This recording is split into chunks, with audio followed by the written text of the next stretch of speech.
नमस्कार. शेतकरी योद्धा न्यूज लातूर चॅनल मध्ये आपलं हार्दिक स्वागत आहे. हो आहे. खूप आनंद वाटतो आणि जी कामे जी आहेत तर सर्व मी व्यवस्थित करेल. सर्वप्रथम साहेबांचे आभार. सर्वप्रथम पंचायत समिती भ्रष्टाचार बंद करून आम्ही एक समृद्ध पंचायत समिती करण्याचा निर्धार केलेला आहे.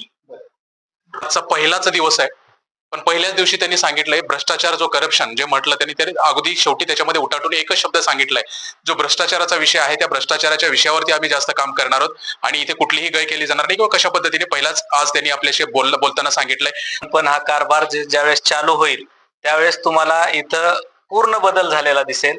त्याचा प्रमुख उद्देश एवढाच राहील की ह्या पंचायत समितीला जो गोरगरीब म्हणजे सर्वसामान्य माणूस या ठिकाणी आल्यानंतर त्याचं काम सन्मानानं आणि कसल्याही प्रकारची त्याची लुबाडणूक न करता हे काम त्यांचं होणार. आणि आज बघायला गेलं तर आज सभापती म्हणून नागरगोचे या विराजमान झालेले आहेत आणि सध्या तरी त्यांनी आपल्याशी पहिल्यांदा बोलत असताना खूप चांगल्या पद्धतीने सांगितलंय. आणि मला माझे पहिले 15 वर्षे सरपंच म्हणून गेलेत आणि हर स्टेप म्हणजे कुठल्याही कामाची योजना घेण्यापासून ते शेवटच्या अनुभव आहे. सर्व शेवटचं बिल काढेपर्यंत काय मध्ये स्टेप चालतात याचा पूर्ण अनुभव आहे आणि त्याच्यामुळे कुठं काय चालतंय हे सर्व नीट करण्यासाठी साहेबांनी माझ्यावर तशा स्टेप चालणार आहेत का आता स्टेप बंद आहेत?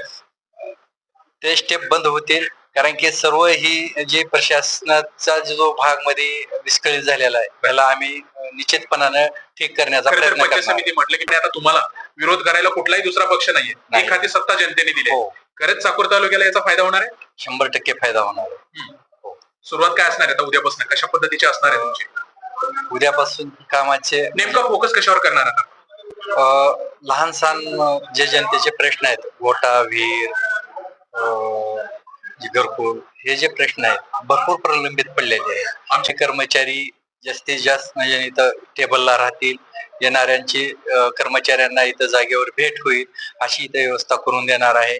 कर्मचाऱ्यांच्या मागे फिरण्याचं कुणालाही जरूरत पडणार नाही आणि त्यांचे मुदतीत काम पार पडतील.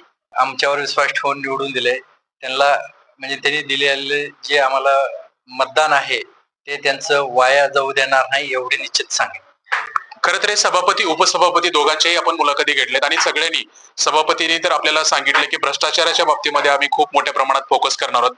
उपसभापती तर सरपंच आहेत, आता शेवटी त्यांनी तर सगळंच पाहिलंय आणि ते सांगताना पण सांगितलं की मला अगदी स्टार्ट पासून एंड पर्यंत कशा पद्धतीने काम करायचं ते मला अनुभव आहे.